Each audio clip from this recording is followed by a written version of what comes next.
tomare loite ami hoinu avatara.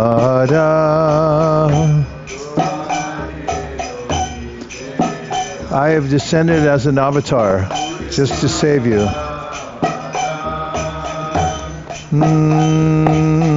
Nami bina bandhu aro ke ache tomara. Plenty of room.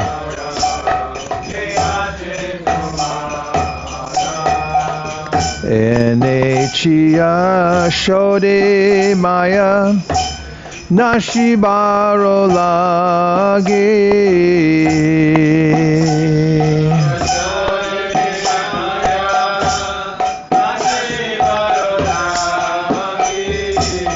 Hare Nama Maha Mantra Lao Tu Mi Magi.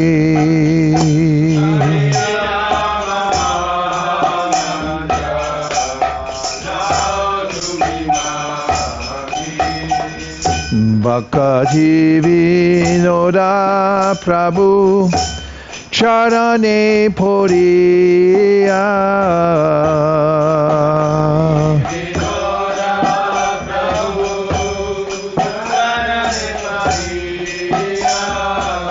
She Hari Nama Mantra Lailo Magiya.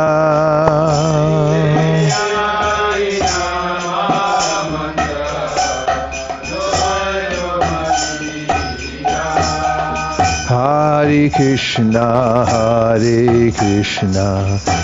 Krishna Krishna, Hare Hare, Hare Rama, Hare Rama, Rama Rama, Hare Hare, Hare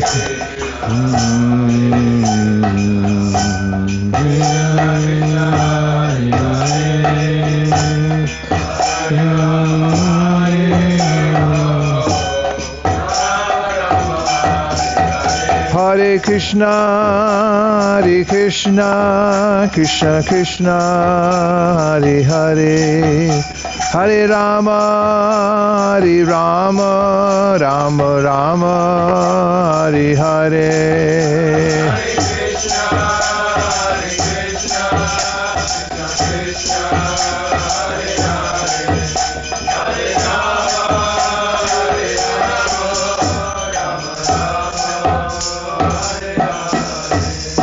Nitai Gaura Premanande, Hari Hari Bom. Where's Patri Prabhu? There he is. With my leaders, after a few days I will participate myself. I will come. So Okay. cannot fit here, so we'll be sitting together. Why not? They can fit them all in here. No, that's okay. Okay. I just wanted a few seconds because she has to run to Vrindavan. She is a Sankirtan leader from Thailand. From where?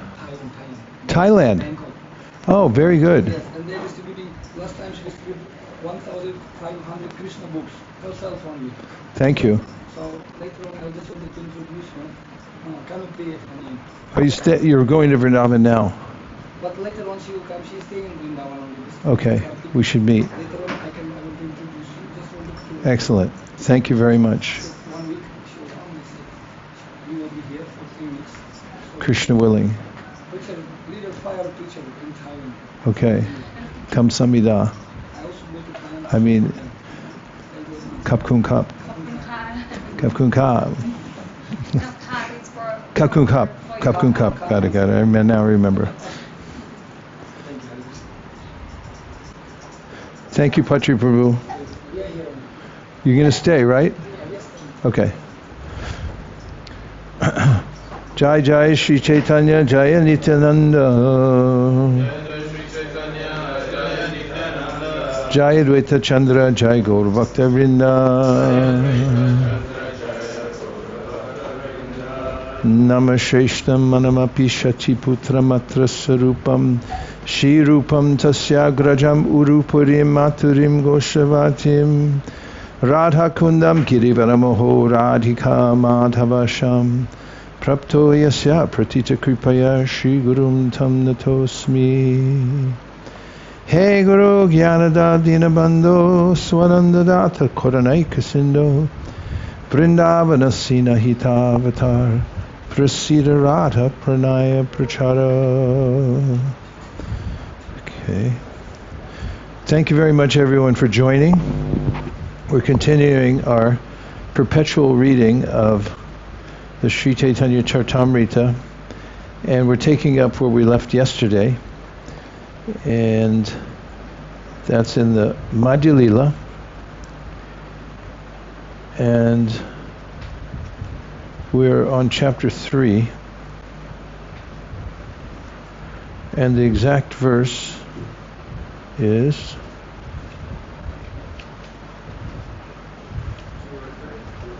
which one? 3203. Thank you.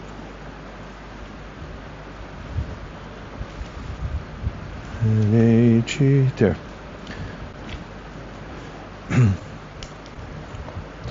In this way, all the opulences of Advaita Acharya, his faith, devotion, home, riches, and everything else were successfully utilized in the worship of Lord Chaitanya Mahaprabhu. Purport: Advaita Acharya set an ideal example for all householder devotees in his reception of Lord Chaitanya Mahaprabhu and his devotees, and in his execution of a daily festival at his home. If one has the proper means and wealth, he should occasionally invite the devotees of Lord Chaitanya who are engaged in preaching all over the world and hold a festival at home simply by distributing prasadam and talking about Krishna during the day and holding congregational chanting for at least 3 hours in the evening. This procedure must be adopted in all centers of the Krishna consciousness movement. Thus they will daily perform Sankirtan Yajna. In Srimad Bhagavatam 11.532, the daily performance of Sankirtan Yajna is recommended for this age. Yajnai Sankirtana Prayar Yajanti Sumedasa. One should worship Lord Chaitanya Mahaprabhu and his 4 associates, the Panchatattva, by distributing prasadam and holding congregational chanting. Indeed, that yajna or sacrifice is most recommended in this age of Kali. In this age, other yajnas are not possible to perform. But this yajna can be performed everywhere and anywhere without difficulty. As Mother Shachi constantly saw the face of her son and fed him, her own happiness increased and was indeed complete. In this way, at Advaita Acharya's home, all the devotees met and passed some days together in a greatly festive mood. The next day, Lord Chaitanya Mahaprabhu requested all the devotees to return to their respective homes. Sri Chaitanya Mahaprabhu also asked them to execute the congregational chanting of the holy name of the Lord at their homes, and he assured them that they would be able to meet him again. Sri Chaitanya Mahaprabhu told them, sometimes you will come to Jagannath Puri and sometimes I shall come bathe in the Ganges. Sri Advaita Acharya sent 4 persons, Nityananda Gosai, Jagannananda Pandit, Damodar Pandit, and Mukunda Datta, to accompany the Lord. After pacifying his mother, Shachi Mata, Sri Chaitanya Mahaprabhu submitted prayers to her lotus feet. When everything was arranged, Lord Chaitanya Mahaprabhu circumambulated his mother and then started for Jagannath Puri. In the house of Advaita Acharya, there arose tumultuous crying. Sri Chaitanya Mahaprabhu was unaffected. He left swiftly, and Advaita Acharya followed him, weeping. Purport: as Srila Bhaktisiddhanta Saraswati Thakur explains, the word nirapeksha means not being affected by anything material and remaining fixed in the service of the Lord. Sri Chaitanya Mahaprabhu did not very much care for the roaring tumult and cry at the house of Advaita Acharya, which he heard when starting for Jagannath Puri. Worldly moralists may criticize Sri Chaitanya Mahaprabhu for being very cruel, But the Lord did not care for such criticism. As the world teacher of this Krishna consciousness movement, he actually showed that a person seriously engaged in Krishna consciousness, in Krishna consciousness, should not be affected by worldly affection. The best course is to engage in rendering service to the Lord and to become callous to material objectives. Externally, everyone is attached to material things, but if one becomes entangled in such things, he cannot make progress in Krishna consciousness. Therefore, those who are engaged in Krishna consciousness should not care for the so-called morality of the material world if that morality opposes the service of the Lord. As Lord Chaitanya Mahaprabhu has personally shown, one cannot properly execute Krishna consciousness without being neutral. After he had followed Sri Chaitanya Mahaprabhu for some distance, Advaita Acharya was petitioned by him with folded hands. The Lord spoke the following sweet words. Sri Chaitanya Mahaprabhu said, "Please pacify all the devotees and my mother. If you become agitated, no one will be able to continue to exist." Saying this, Sri Chaitanya Mahaprabhu embraced Advaita Acharya and stopped him from following any further. Then, without anxiety, he proceeded to Jagannath Puri. The Lord with the other 4 persons went along the banks of the Ganges through the path of Chhatrabhog toward Niladri, Jagannath Puri. Purport. In the southern section of the Eastern Railway in the district of 24 Parganas is a station named Magrahata. If one goes to the southeastern side of that station for some 14 miles, there is a place called Jayanagar. About 6 miles south of this Jayanagar station is a village named Chhatrabhog. Sometimes this village is called Kadi. In this village is a deity of Lord Shiva known as Vaijurkanath. A festival takes place there every year during the month of Chaitra, March through April. The festival is known as Nanda Mela. At the present moment, the Ganges does not flow there. On the same railway line is another station known as Baruipur. And near this station is another place called Atisara. Formerly, this village was also situated on the banks of the Ganges. One can go from this village to Panihati, and from there to Varahanagara, north of Calcutta. In those days, the Ganges flowed to the south of Calcutta through Kalighat, which is still known as Adi Ganga. From Baruipur, the Ganges branched out and flowed through Diamond Harbor near the Mathurapur police station. It is to be noted that Sri Chaitanya Mahaprabhu passed through all these places on his way to Jagannath Puri. Text 217. In his book known as Chaitanya Mangal, Chaitanya Bhagavat, Vrindavan Das Thakur has elaborately described the Lord's passage to Jagannath Puri. Purport. Srila Bhaktisiddhanta Saraswati Thakur states that while Sri Chaitanya Mahaprabhu passed through Bengal, he passed through Atisaragram, Varahagram, and Chhatrabhog.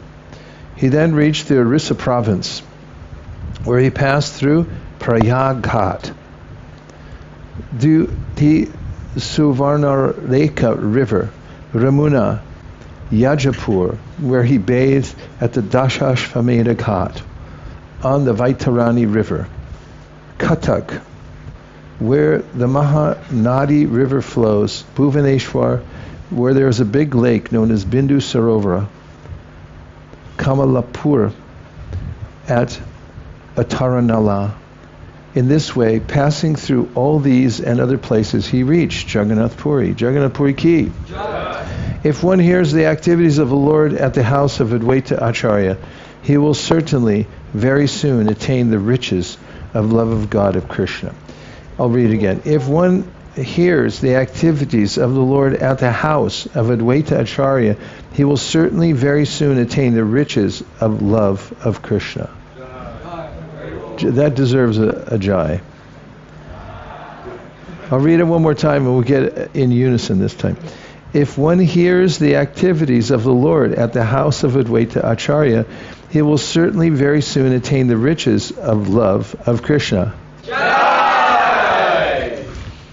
Praying at the lotus feet of Sri Rupa and Sri Raghunath, always desiring their mercy, I, Krishnadas, narrate Sri Caitanya Charitamrita, following in their footsteps. Thus end the Bhaktivedanta purports to Sri Caitanya Charitamrita Madhya Lila, 3rd chapter, describing Lord Chaitanya Mahaprabhu's stay at the house of Advaita Acharya, his acceptance of the sannyas order, and observation of daily festivals at Advaita Acharya's house, his congregational chanting of the holy name of the Lord, and his feasting with all the devotees. Bravo! Jai, Jai! Sadhu, Sadhu!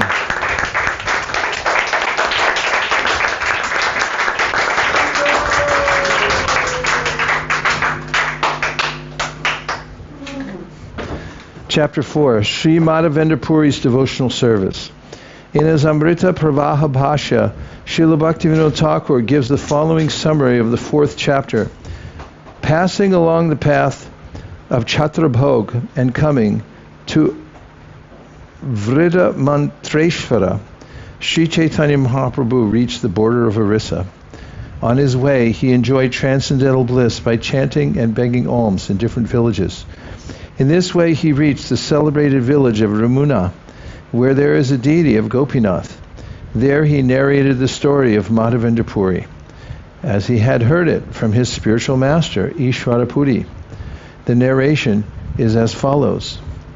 One night, while in Govardhana, Madhavendra Puri dreamed that the Gopal deity was within the forest. The next morning, he invited his neighborhood friends to accompany him to excavate the deity from the jungle. He then established the deity of Sri Gopalji on top of Govardhana hill with great pomp. Gopal was worshipped and the Anakut festival was observed. This festival was known everywhere and many people from the neighboring villages came to join. One night the Gopal deity again appeared to Madhavendra Puri in a dream and asked him to go to Jagannath Puri to collect some sandalwood pulp and smear it on the body of the deity. Having received this order, Madhavendra Puri immediately started for Orissa. Traveling through Bengal, he reached Ramuna village and there received a pot of condensed milk, kheer, offered to the deity of Gopinathji. This pot of condensed milk was stolen by Gopinath and delivered to Madhavendra Puri. Since then, the Gopinath deity has been known as Shir Chor Gopinath, the deity who stole the pot of condensed milk. After reaching Jagannath Puri, Madhavendra Puri received permission from the king to take out 1 mound of sandalwood and 20 tolas of camphor. Aided by 2 men, he brought these things to Ramuna. Again, he saw in a dream that Gopal at Govardhana hill desired that very sandalwood to be turned into pulp, mixed with camphor and smeared over the body of Gopinathji. Understanding that that would satisfy the Gopal deity at Govardhana, Madhavendra Puri executed the order and returned to Jagannath Puri. Sri Chaitanya Mahaprabhu narrated this story for Lord Nityananda Prabhu and other devotees and praised the pure devotional service of Srila Madhavendra Puri. When he recited some verses composed by Madhavendra Puri, he went into an ecstatic mood. But when he saw that many people were assembled, he checked himself and ate some sweet rice prasadam. Thus he passed that night, and the next morning he again started for Jagannath Puri. Text 1. I offer my respectful obeisances unto Madhavendra Puri, who has given a pot of sweet rice stolen by Sri Gopinath, celebrated thereafter as Shir Chor. Being pleased by Madhavendra Puri's love, Sri Gopal, the deity of Govardhana, appeared to the public vision. Purport: Bhaktivinoda Thakur annotates that this Gopal deity was originally installed by Vajra, the great-grandson of Krishna. Madhavendra Puri rediscovered Gopal and established him on top of Govardhana hill. This Gopal deity is still situated at Nathadwar and is under the management of the descendants of Vallabhacharya. The worship of the deity is very luxurious, and one who goes there can purchase varieties of prasadam by paying a small price. All glories to Sri Chaitanya Mahaprabhu, all glories to Nityananda Prabhu, all glories to Advaita Prabhu, and all glories to all the devotees of Lord Chaitanya. The Lord went to Jagannath Puri and visited Lord Jagannath's temple. He also met with Sarvabhauma Bhattacharya. All these pastimes have been very elaborately explained by Vrindavan Das Thakur in his book, Chaitanya Bhagavata. By nature, all the activities of Sri Chaitanya Mahaprabhu are very wonderful and sweet, and when they are described by Vrindavan Das Thakur, they become like a shower of nectar. Therefore, I very humbly submit that since these incidents have already been nicely described by Srila Vrindavan Das Thakur, I would be very proud to repeat the same thing. And this would not be very good. I do not have such powers. I am therefore presenting only a synopsis of those events already described elaborately by Srila Vrindavan Das Thakur in his Chaitanya Mangal, now known as Chaitanya Bhagavatam. Some of the incidents he did not describe elaborately, but only summarized, and these I shall try to describe in this book. I thus offer my respectful obeisances unto the lotus feet of Vrindavan Das Thakur. I hope that I will not offend his lotus feet by this action. Sri Chaitanya Mahaprabhu proceeded toward Jagannath Puri with 4 of his devotees, and he chanted the holy name of the Lord, the Hare Krishna mantra, with great eagerness. Each day, Sri Chaitanya Mahaprabhu personally went to a village and collected a great quantity of rice and other grains for the preparation of prasadam. There were many rivers on the way, and at each river there was a tax collector. They did not hinder the Lord, however, and he showed them mercy. Finally, he reached the village of Ramuna. Purport: there is a railway station named Baleshwara, and 5 miles to the west is the village of Ramuna. The temple of Shir Chor Gopinath still exists in this village, and within the temple, the Samadhi tomb of Rasikananda Prabhu, the chief disciple of Shyamananda Goswami, can still be found.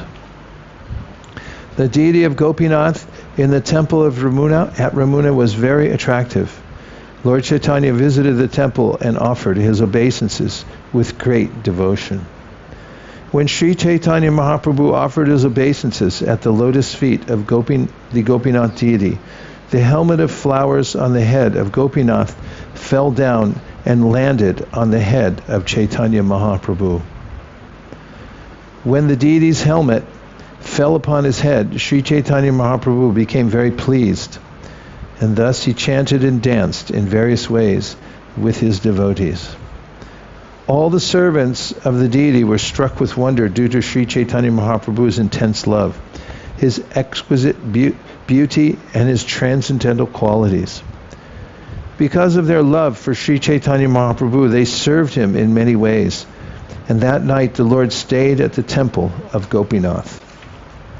The Lord remained there because he was very eager to receive the remnants of sweet rice offered to the Gopinath deity, having heard a narration from his spiritual master, Ishvara Puri, of what had once happened there.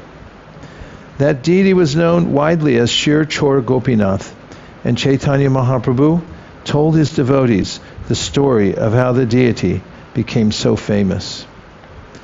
Formerly, the deity had stolen a pot of sweet rice from Madhavendra Puri. Therefore, he became very famous as the Lord who stole the sweet rice. Once, Sri Madhavendra Puri traveled to Vrindavan, where he came upon the hill known as Govardhana. Madhavendra Puri was almost mad in his ecstasy of love of Godhead, and he did not know whether it was day or night. Sometimes he stood up and sometimes he fell to the ground. He could not discriminate whether he was in a proper place or not. After circumambulating the hill, Sri Madhavendra Puri went to Govindakund and took his bath, and then sat beneath a tree to take his evening rest. While he was sitting beneath a tree, an unknown cowherd boy came with a pot of milk, placed it before Madhavendra Puri, and smiling addressed him as follows. "Oh, Madhavendra Puri, please drink the milk I have brought. Why don't you beg some food to eat? What kind of meditation are you undergoing?" When he saw the beauty of that boy, Madhavendra Puri became very satisfied. Hearing his sweet words, he forgot all hunger and thirst. Madhavendra Puri said, "Who are you? Where do you reside? And how did you know that I was fasting?" The boy replied, "Sir, I am a cowherd boy, and I reside in this village. In my village, no one fasts. In this village, a person can beg food from others and thus eat. Some people drink only milk. But if a person does not ask anyone for food, I supply him all his eatables. The women who come here to take water saw you, and they supplied me with this milk and sent me to you." The boy continued, "I must go very soon to milk the cows, but I shall return and take back this milk pot from you." Saying this, the boy left the place. Indeed, he suddenly could be seen no more, and Madhavendra Puri's heart was filled with wonder. After drinking the milk, Sri Madhavendra Puri washed the pot and put it aside. He looked towards the path, but the boy never returned. Madhavendra Puri could not sleep. He sat and chanted the Hare Krishna Maha Mantra. And at the end of the night, he dozed a little, and his external activities stopped. In a dream, Madhavendra Puri saw the very same boy. The boy came before him and, holding his hand, took him to a bush in the jungle. The boy showed Madhavendra Puri the bush and said, "I reside in this bush, and because of this I suffer very much from severe cold, rain showers, winds, and scorching heat.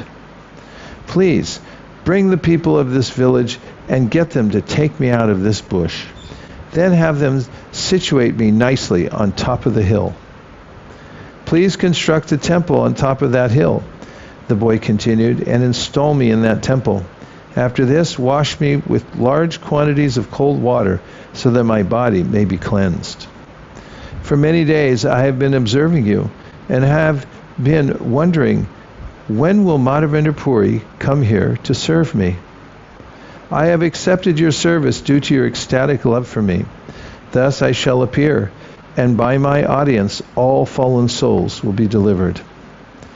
My name is Gopal. I am the lifter of Govardhana Hill. I was installed by Vajra, and here I am the authority. When the Muslims attacked, the priest who was serving me hid me in this bush in the jungle. Then he ran away out of fear of the attack. Since the priest went away, I have been staying in this bush. It is very good that you have come here. Now just remove me with care." After saying this, the boy disappeared. Then Madhavendra Puri woke up and began to consider his dream. Madhavendra Puri began to lament. "I saw Lord Krishna directly, but I could not recognize him." Thus he fell down on the ground in ecstatic love. Madhavendra Puri cried for some time, but then he fixed his mind on executing the order of Gopal. Thus he became tranquil. After taking his morning bath, Madhavendra Puri entered the village and assembled all the people. Then he spoke as follows. "The proprietor of this village, Govardhana, is lying in the bushes. Let us go there and rescue him from that place. The bushes are very dense, and we will not be able to enter the jungle. Therefore take choppers and spades to clear the way." After hearing this, all the people accompanied Madhavendra Puri with great pleasure. According to his directions, they cut down bushes, cleared a path, and entered the jungle. When they saw the deity covered with dirt and grass, they were all struck with wonder and pleasure. After they had cleansed the body of the deity, some of them said, The deity is very heavy. No single person can move him. Since the deity was very heavy, some of the stronger men assembled to carry him to the top of the hill. Madhavendra Puri also went there. A big stone was made into a throne, and the deity was installed upon it. Another big stone was placed behind the deity for support. All the Brahmana priests of the village gathered together with 9 water pots, and water from Govindakund lake was brought there and filtered. When the deity was being installed, 900 pots of water were brought from Govindakund. There were musical sounds of bugles and drums and the singing of women.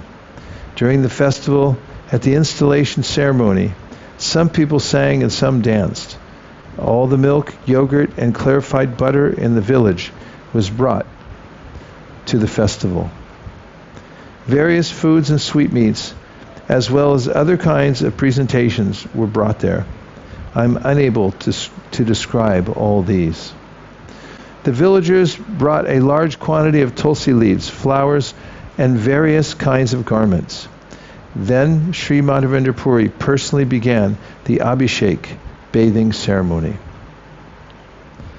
In the Hari Bhakti Vilas, 6th Vilas, verse 30, it is stated that the deity should be bathed in water mixed with yogurt and milk, accompanied by the sounds of conch shells, bells, and other instruments, and the chanting of the mantra, Om Namo Bhagavate Vasudevaya Namaha, as well as the chanting of the Brahma Sanghita, verses beginning Chintamani Prakara Sadmasu Kalpavriksha Lakshavriteshu Surabir Abhipalayantam. You got your phone? You have your phone with you? Take a little video and a few pictures of everybody assembled here and out there. Thank you. We'll just keep going in Martin Scorsese. After the inauspicious things were driven away by the chanting of the mantra, the deity's bathing ceremony started. First, the deity was massaged with a large quantity of oil so that his body became very glossy. After the first bathing, further bathings were conducted with Panchagavya and then with Panchamrita. Then the Mahasnan was performed with ghee and water, which had been brought in 100 pots. Purport: the ingredients of Panchagavya are milk, yogurt, ghee, clarified butter, cow urine, and cow dung. And outside. All these items come from the cow, and take pictures too.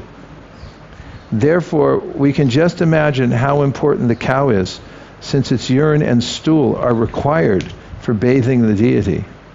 The Panchamrita consists of 5 kinds of nectar: yogurt, milk, ghee, honey, and sugar. The major portion of this preparation also comes from the cow.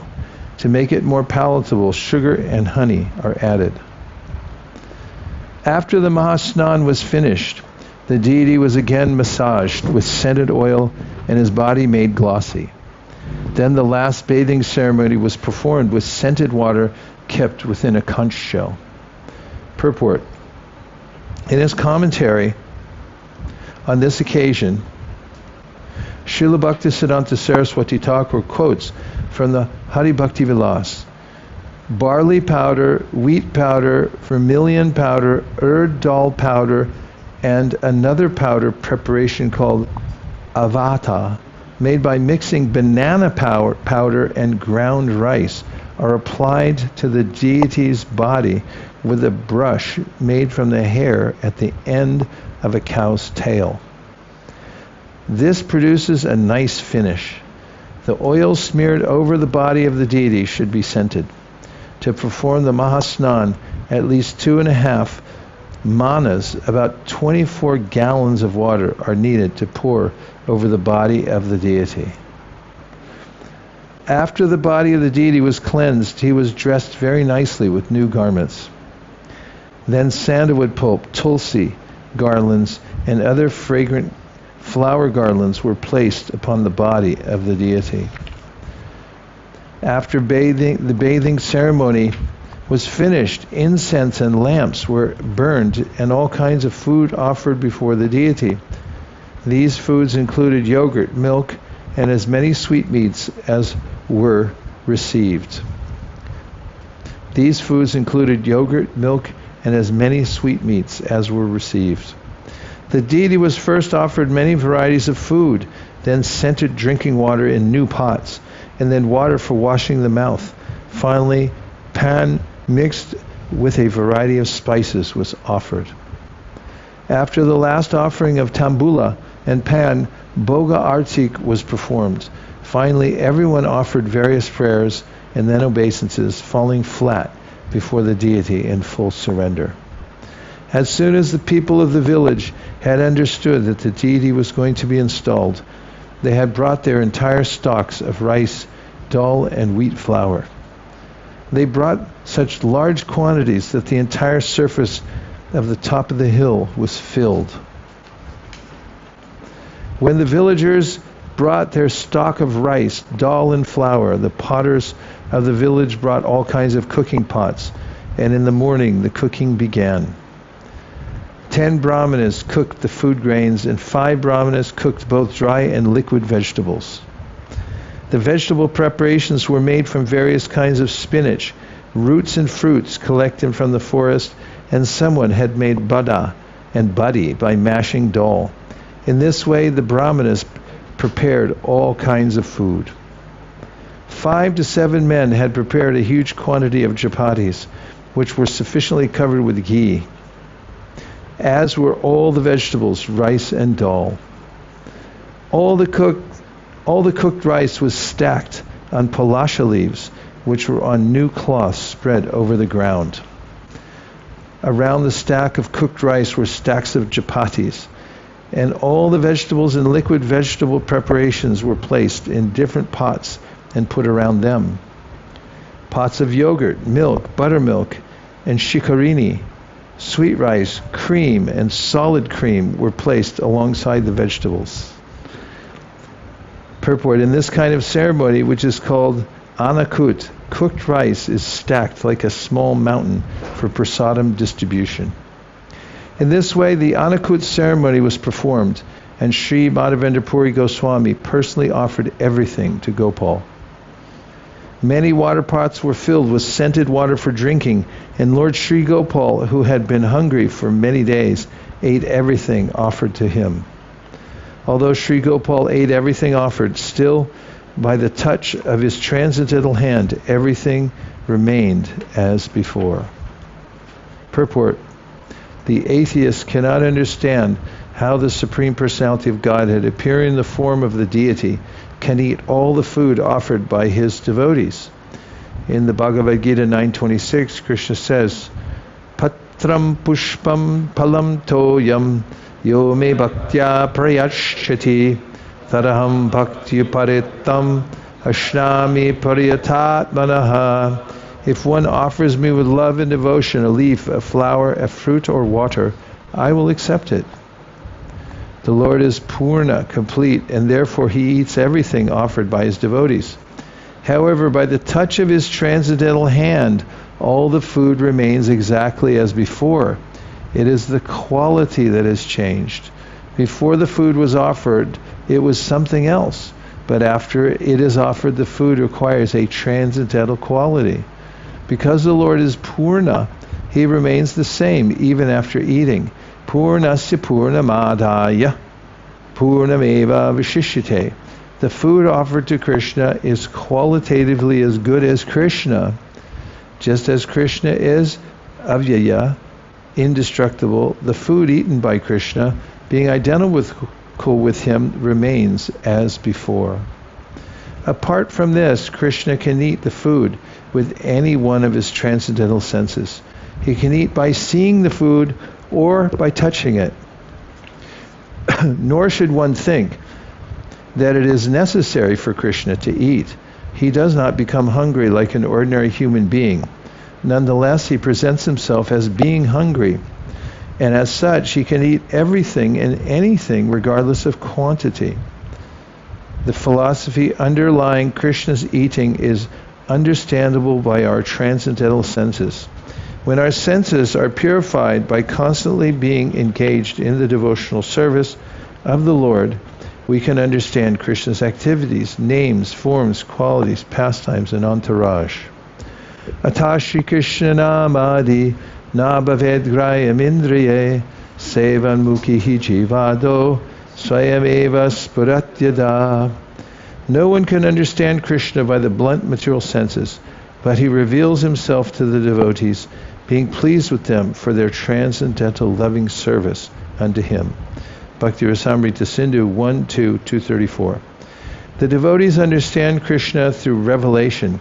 It is not possible for a mundane scholar to understand Krishna and his pastimes through research work on the non-devotional platform. We'll just pause for a couple minutes and take any reflections that anybody might have. Reflections, questions, observations. We had Mathura Kripa, and then we're going to Patita Pavana. I'm looking to the outside people's party, and we'll look there in a second. Go ahead.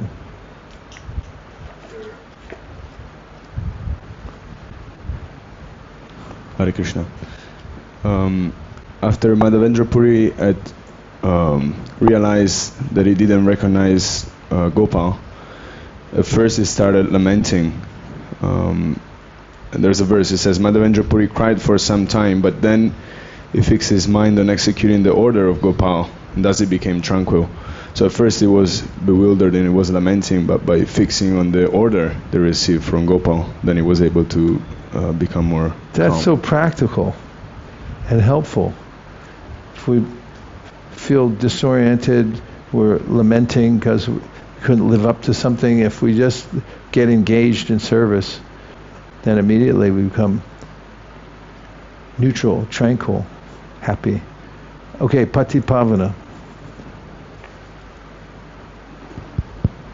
I thought it was an interesting insight. Bhaktivinoda Thakur had said that the Gopal deity was installed by Krishna's grandson. I was just wondering if we have great grandson. Yeah. So I was just wondering if we had any more information where he was pulling that from, or if that's from his own realization, or what. A lot of resources to reconstruct them all over Vrindavan. So most of what you see where the Lila places are, they were brought to the world from Vajra, great-grandson of Krishna, thanks to Vajra.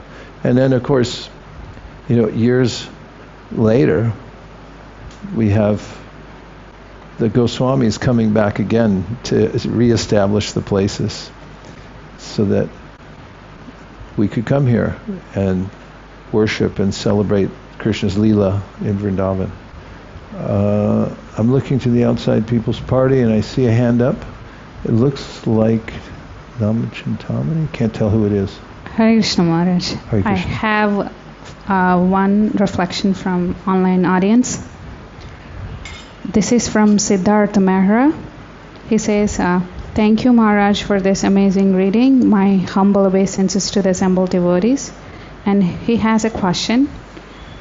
Sometimes while reading some parts of Sri Caitanya Charitamrita, it feels like I'm not eligible to read this. It's too confidential. Should I skip those pastimes, or how should I proceed? No, you should read everything.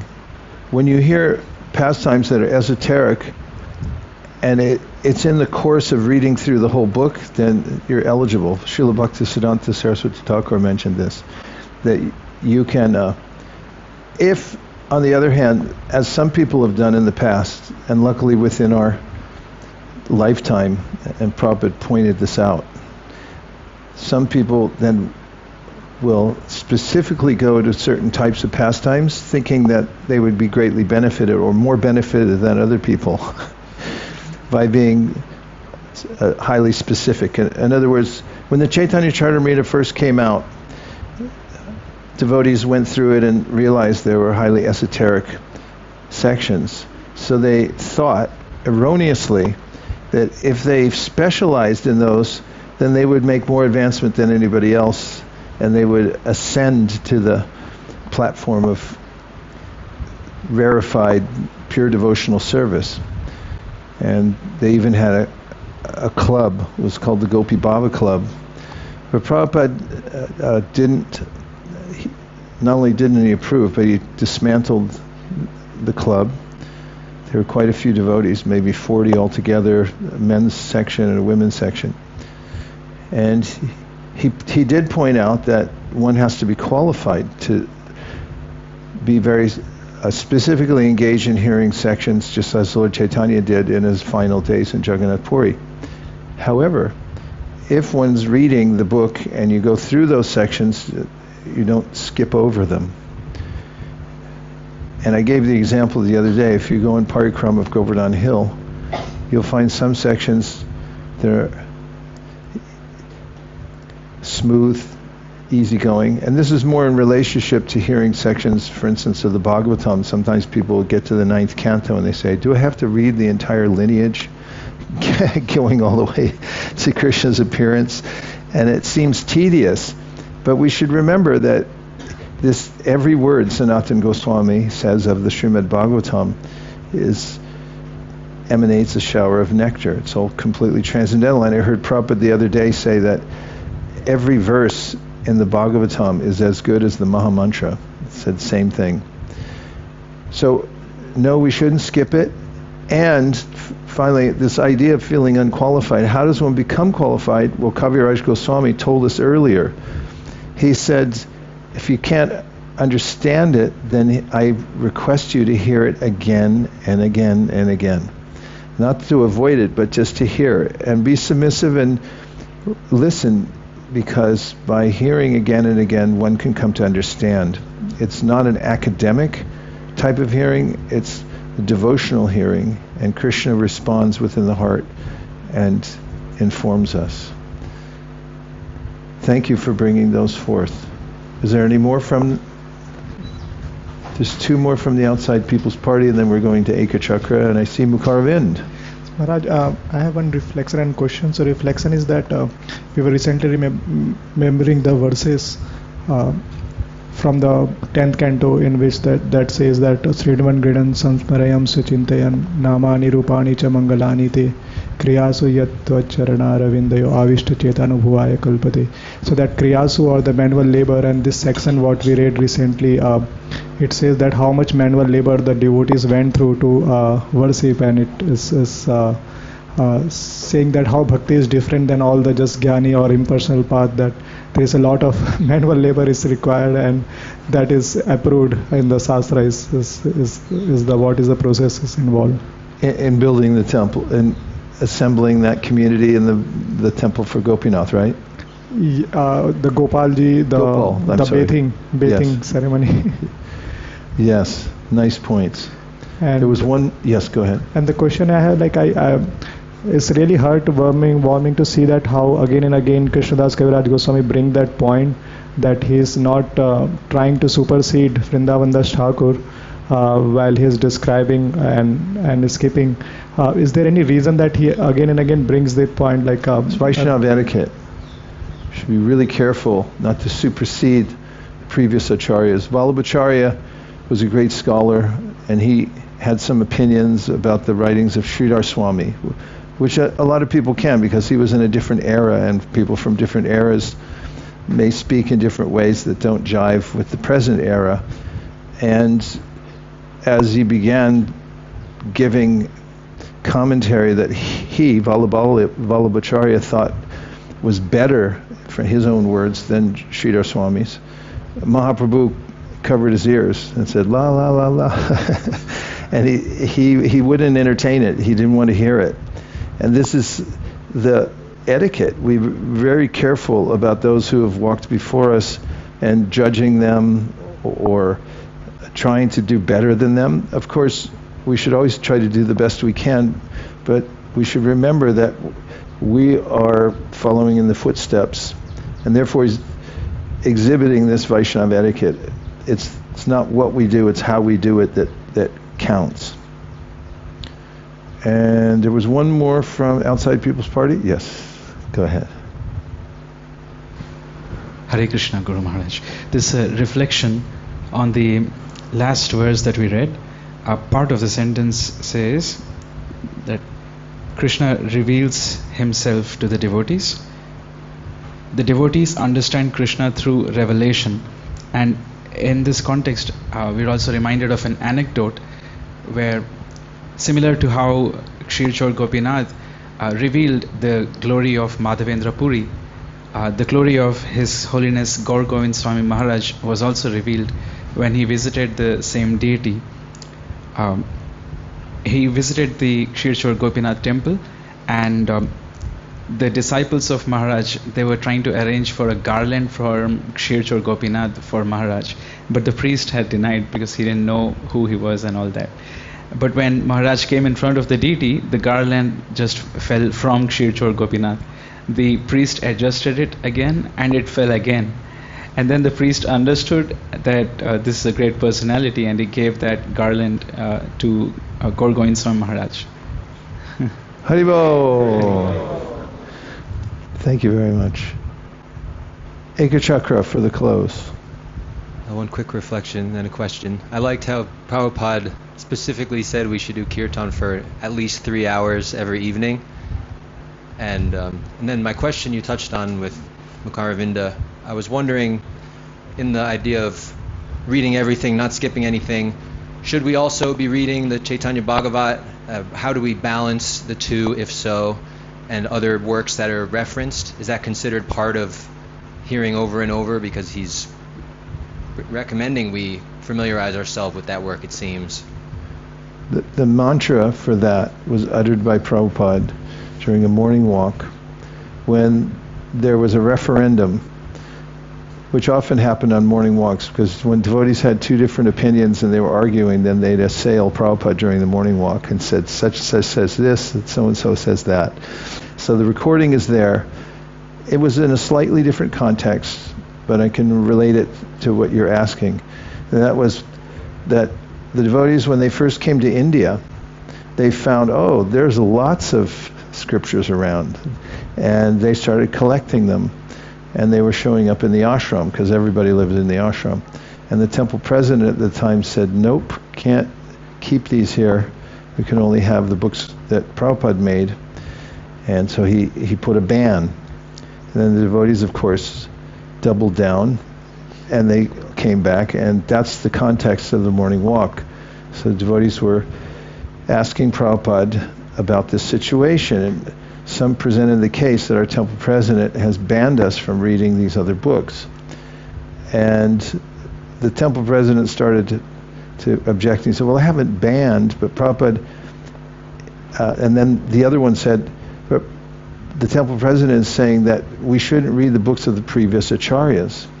Then Prabhupada says, no, I have said you should read the books of the previous acharyas, but you should first assimilate what you already have. And that's the mantra. First assimilate what you already have. So if one were to assimilate Bhagavad Gita as it is, the Caitanya Charitamrita and the Srimad Bhagavatam, what would that look like? And how long would it take? And how would the assimilation process take place? You could read those books several times each, maybe 30 times each.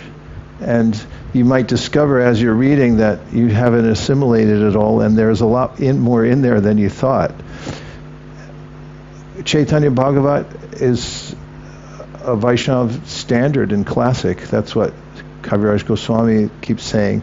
He already wrote this. It's the best of the best, and it's just slightly different style because it's meant more for popular reading. That's why he says, there's a lot of people are complaining, now you made it very academic. There's a lot of Sanskrit in it and things. So Chaitanya Bhagavat is something that it's in our Vaishnava canon. We should definitely read that.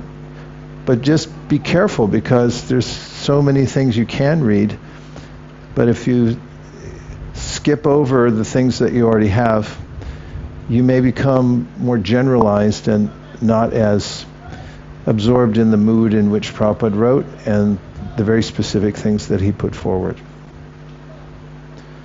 So take more time, like you're doing now, and we're doing now, right? We're assimilating. Okay, I'm going to continue. Is everyone okay to go a little more? Little something? Okay, here we go. We're at Madhya Lila, chapter 4, Sri Madhavendra Puri's devotional service, taking up at text number 78. How Gopal ate everything while the food remained the same was transcendently perceived by Madhavendra Puri Goswami. Nothing remains a secret to the devotees of the Lord. The wonderful festival and installation of Sri Gopalji was arranged in one day. Certainly all this was accomplished by the potency of Gopal. No one but a devotee can understand this. Purport: the Krishna consciousness movement has spread all over the world within a very short time, within 5 years. And mundane people are very much astonished at this. However, by the grace of Lord Sri Chaitanya Mahaprabhu, we understand that everything is possible by the grace of Krishna. Why does Krishna have to take 5 years? In 5 days, he can spread his name and fame all over the world like wildfire. Those who have faith in and devotion to Krishna can understand that these things happen so wonderfully by the grace of Sri Chaitanya Mahaprabhu. We are simply instruments. In the fierce battle of Kurukshetra, Arjuna was victorious within 18 days simply because Krishna's grace was on his side. Yatra Yogeshvara Krishno Yatra Partho Dhanurdhana Tatra Shir Vijayo Bhutir Dhruva Nitir Matir Mama. Wherever there is Krishna, the master of all mystics, and wherever there is Arjuna, the supreme archer, there will also certainly be opulence, victory, extraordinary power, and morality. That is my opinion. If the preachers in our Krishna consciousness movement are sincere devotees of Krishna, Krishna will always be with them because he is very kind and favorable to all his devotees. Just as Arjuna and Krishna were victorious in the battle of Kurukshetra, this Krishna consciousness movement will surely emerge victorious if we but remain sincere devotees of the Lord and serve the Lord according to the advice of the predecessors, the 6 Goswamis and other devotees of the Lord. As Narottam Das Thakur has stated, Tanderab Charana Sevi Bhakta Sanivas Janame Janame Hoy E Abhilash. The Krishna consciousness devotees must always desire to remain in the society of devotees. Bhakta Sanivas. They cannot go outside the Krishna conscious society or movement. Within the society we must try to serve the predecessors by preaching Chaitanya Mahaprabhu's cult and spreading his name and fame all over the world. If we attempt this seriously within the society, it will be successfully done. There is no question of estimating how this will happen in the mundane sense, but without a doubt it happens by the grace of Krishna. One other footnote to your question, Ekachakra. So there's a difference in quality of many of these literatures that may be available. You can go to Loi Bazaar, and at Rasa Bihari Lal's you can find many, many books. They know how to make a book cover and a nice looking pages. But where did they get the manuscripts? And who worked on them? And how refined are they? There's a standard in the BBT that Prabhupada kept that brings things to precision, whereas that's not necessarily there. There was a famous devotee, disciple of Prabhupada named Kushakrata. He was a savant. I watched him. He learned Sanskrit in like a couple days, a little more than that, but he then set about just translating anything that came before him. He wrote thousands of his own original verses and so forth. Basically stayed in his room for years and years and years. Before he passed, he realized he was going to pass, so he just said, I got to pass. They put him in a bed and he just left his body. He was definitely an avadhuta, And part of his avadutaism was that he didn't want anybody to go over his work. You can see many people still have Kshakrata books. He was prolific in producing them, but they're full of mistakes because he went through like the blowing wind and translated them all, and he insisted that nobody could go back and change anything. So, okay, there are a bunch of things there, Goswami literatures and this and that, but if you get things wrong and you don't know what it is you're getting, there's not the same sense of confidence of taking in the knowledge when you're hearing it, and you know that it's come through the right process of faithful persons who have dealt with it in a way that brings it to the pristine level that Prabhupada expected for his books. The Caitanya is an example of such fidelity. It was extremely hard to translate because Sanatana Goswami gave commentary to his own verses, and he wrote more in a prose style, and it was very difficult for most people to bring that into English and have it be comprehensible. The foremost academic scholar, Joseph T. O'Connell, at the time when it came out, wrote a foreword for it and commented that this was a miracle. It took years and years and years of meticulous work with several devotees giving their full attention to the Bhagavatamrita to make sure that it came out in a pristine way. The difference between reading that book and something you pull off the shelf from Rasi Biharilal, and if you're listening, Rasi Biharilal Prabhu, don't take offense. We love you and we buy tilak there sometimes. But we should be aware of that fact. It's not all the same. The standards are different. And so when we're thinking about which one to read next and so forth, knowing where they came from, the process they went through, who dealt with them and so forth, is extremely important. Continuing for a little while more, we're at text number 80. Sri Madhavendra Puri offered water to Gopal for washing his mouth, and he gave him betel nut to chew. Then, while Arti was performed, all the people chanted, Jai, Jai, all glories to Gopal. Arranging for the Lord's rest, Sri Madhavendra Puri brought a new cot, and over this he spread a new bedspread, and thus made the bed ready. A temporary temple was constructed by covering the bed all round with a straw mattress. Thus there was a bed and a straw mattress to cover it. After the Lord was laid down to rest on the bed, Madhavendra Puri gathered all the brahmanas who had prepared the prasadam and said to them, now feed everyone sumptuously, from the children on up to the aged. All the people gathered there sat down to honor the prasadam, and by they took food. All the brahmanas and their wives were fed first. Purport: according to the Varnashrama system, the brahmanas are always honored first. Thus, at the festival, the brahmanas and their wives were first offered the remnants of food, and then the others, Kshatriyas, Vaishyas, and Shudras. This has always been the system, and it is still prevalent in India, even though the caste brahmanas are not qualified. The system is still current due to the Varnashrama institutional rules and regulations.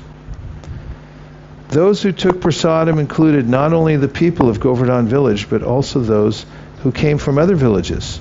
They also saw the deity of Gopal and were offered prasadam to eat.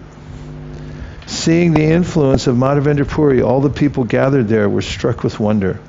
They saw the Anakut ceremony, which had been performed before during the time of Krishna, was now taking place again by the mercy of Sri Madhavendra Puri. Purport: formerly at the end of Dwapara Yuga, all the cowherd men of Vrindavan had arranged to worship King Indra, but they gave this worship up, following the advice of Krishna. Instead, they performed a ceremony whereby they worshipped the cows, brahmanas, and Govardhana hill. At that time, Krishna expanded himself and declared, I am Govardhana hill. In this way, he accepted all the paraphernalia and food offered to Govardhana hill. It is stated in Srimad Bhagavatam 10:24-26, prepare very nice foods of all descriptions from the grains and ghee collected for the yajna. Prepare rice, dal, then halva, pakora, puri, and all kinds of milk preparations like sweet rice, sweet balls, sandesh, rasgulla, and laddu. The Supreme Personality of Godhead Krishna therefore advised the cowherd men to stop the Indra Yajna and begin the Govardhan Puja to chastise Indra, who was very much puffed up at being the supreme controller of the heavenly planets. The honest and simple cowherd men, headed by Nanda Maharaj, accepted Krishna's proposal and executed in detail everything he advised. They performed Govardhan worship and circumambulation of the hill. According to the instruction of Lord Krishna, Nanda Maharaj and the cowherd men called in learned brahmanas and began to worship Govardhana hill by chanting Vedic hymns and offering prasadam. The inhabitants of Vrindavan assembled together, decorated their cows, and gave them grass. Keeping the cows in front, they began to circumambulate Govardhana hill. We'll take a short break and come back here at 10 minutes to 12. Okay? Yes. No? Yes. Yes. What? We'll just take a quick break. I'll come back here at 10 minutes till. Hare Krishna.